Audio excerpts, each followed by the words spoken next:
قواعد و ضوابط کی خلاف ورزی اور ہڑتال پر محکمہ صحت بلوچستان نے 23 ڈاکٹرز معطل کر دیے۔ اس پر ہم بات کریں گے رونس کے رپورٹر عبداللہ سحری سے۔ عبداللہ بتائیے گا کیا ڈیٹیلز ہیں اس سے متعلق؟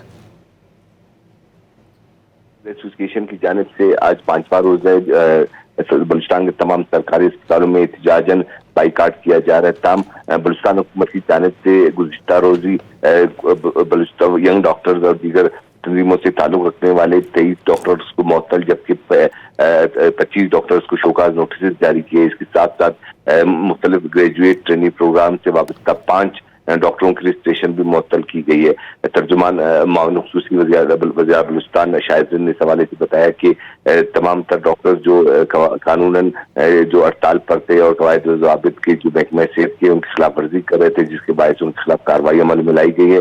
کوئٹہ سمیت بلوچستان کے تمام اسپتالوں میں ڈاکٹرز کی موجودگی لازم ہے، اور کیونکہ یہ اسینشن سروسز ہے، اگر ہڑتال کریں گے تو ان کے خلاف کارروائی عمل میں لائی جائے گی۔ عبداللہ بہت شکریہ، آپ اس بارے میں ہمیں اپڈیٹ کر رہے تھے۔